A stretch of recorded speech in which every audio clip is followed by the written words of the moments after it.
èmi bá lẹ́gbẹ̀rún ahọ́n fún ìyìn olùgbàlà. Ògo Ọlọ́run ọba mi, ìṣẹ́gun oore rẹ̀. Jésù tó ṣẹ́rù wa dayọ̀, tó mú bànújẹ́ tán. Orin ní létí ẹlẹ́ṣẹ̀, ìyè àti ìlera. Ọlọ́run gba ìyìn wa. Jésù Olúwa wa, a tọrọ fún ìdáríjì ẹ̀ṣẹ̀. Olúwa dáríjì gbogbo ibi tá a ti fojú ògo àti ẹwà rẹ bínú. Ọlọ́run ṣàánú fún wa. Ẹ̀mí mímọ́ lónìí má jẹ́ ó dágbére fún wa. Máa bá wa lọ nínú àdúrà yìí. Jésù Olúwa wa, àmín. Òní lọ́jọ́ 13 àdúrà tá à ń gbà yìí. Mo kà láti inú ìwé Fílípì orí kìíní ẹsẹ̀ ìkẹfà. Philippians 1:6. Ohun kan yìí ṣàdá mi lójú pé ẹni tí ó ti bẹ̀rẹ̀ iṣẹ́ rere rẹ̀ nínú yín yóò ṣe àṣepé rẹ̀ títí fi di ọjọ́ Kristi.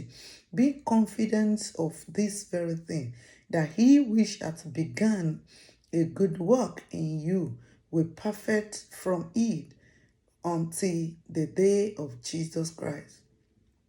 Hallelujah. Lórúkọ Jésù, ó máa dára fún wa. Ọlọ́run tó ti bẹ̀rẹ̀ iṣẹ́ rere rẹ̀, àṣedópin ni yóò fi ṣe nínú ayé wa.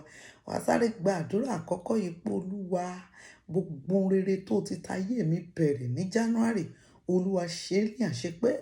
Orúkọ Jésù, Olúwa ṣe é ní àṣepé. Lórúkọ Jésù, Ọlọ́run ṣe é ní àṣepé. Ní December yìí, ogun ọ̀run ṣe é ní àṣepé. Orúkọ Jésù, gbogbo ohun rere gbogbo tó ti bẹ̀rẹ̀ nínú ayé mi, lórúkọ Jésù, Olúwa ṣe é ní àṣepé. Lórúkọ Jésù, Olúwa ṣe é ní àṣepé. Orúkọ Jésù, bá mi ṣe é ní àṣepé. Orúkọ Jésù, ṣe é ní àṣepé. O ti ń ṣiṣẹ́ rẹ bọ̀, bàbá ṣe é láṣepé. O ti ń ṣiṣẹ́ rẹ bọ̀ láyé mi, bàbá ṣe é láṣepé.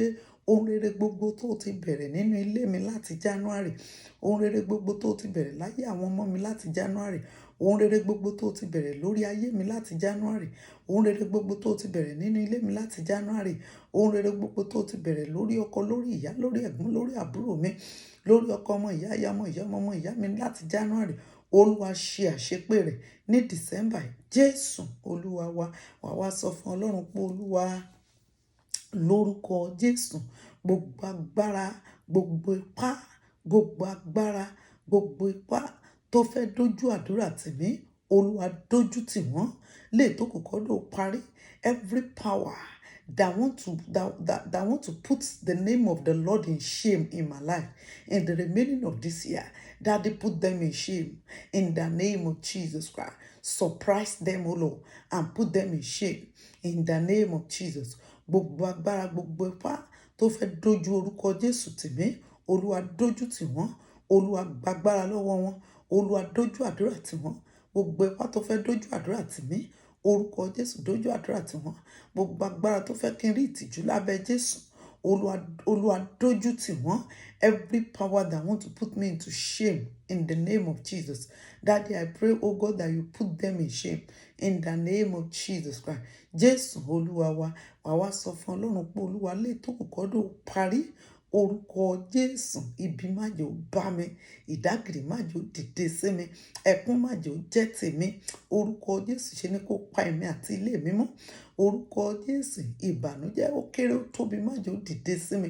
That in the remaining of this year, in the name of Jesus Christ, calamity will not befall me. Evil will not fall on me.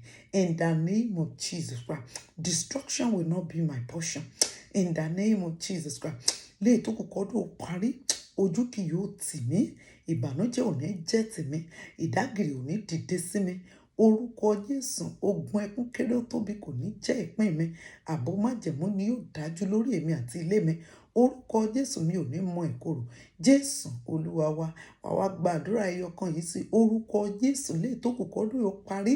Oúnjẹ àfẹ́kúnjẹ, oúnjẹ àbẹ̀jẹ, oúnjẹ rọ́jú jẹ, rọ́jú mu. Jésù má ṣe ṣe ní oúnjẹ mi. orúkọ Jésù jàre èṣù má jò gbé tàn mí wá o orúkọ Jésù ọlọ́run jàre ayọ̀ ni kò jẹ́ n fi jẹ oúnjẹ ọdún ayọ̀ ni mo fi bẹ̀rẹ̀ ayọ̀ ni kí n fi parí ẹ̀ ó yá ó yá ó yá ó yá ó yá daddy in the remaining days of this year in the name of Jesus Christ I will not eat my food in agony in the name of Jesus Christ. Daddy, I will not do anything stressfully in the name of Jesus Christ. Lord, I pray that you will be with me. I have started this year in joy and it shall be end in joy in the name of Jesus Christ. Orúkọ Jésù ayọ̀ tí mo fi bẹ̀rẹ̀ ni màá fi làájá bẹ́ẹ̀ ni yóò rí o àtèmi àti ilé àtọkọ àtọmọ àti ìyá àtẹ̀gbọ́n àti àbúrò àti gbogbo ẹbí mi ọkọ ọmọ ìyá aya ọmọ ìyá ọmọ ìyá gbogbo ẹni tó ń jórúkọ ọmọ mi lára ayọ̀ la fi bẹ̀rẹ̀ ayọ̀ la ó fi làájá Jésù Olúwa wa àmín. Ọlọ́run àánú tó ti bẹ̀rẹ̀ iṣẹ́ rere rẹ̀ nínú ayé wa tí yóò fi iṣẹ́ rere náà parí nínú ayé wa lọ́dún yìí orúkọ Jésù Ọlọ́run máa bá wa lọ ayọ̀ rẹ lórúkọ Jésù Ọlọ́run jàre kó o fi ká orí wa orúkọ Jésù ayọ̀ rẹ lè tó kọ́kọ́ dò parí májò sọnù nínú ayé wa orúkọ Jésù ẹ̀rí rere òun la fẹ́ jẹ́ lè tó kọ́kọ́ dò parí Ọlọ́run jẹ́ orí bẹ́ẹ̀ jẹ́ a lè gbé ọ̀gá ká lè yìn ọ́ Jésù Olúwa wa àmín yóò dára fún wa o. I am still your darling lady evangelist Bolanle Olatobi Olofinloye. God bless you. Amen.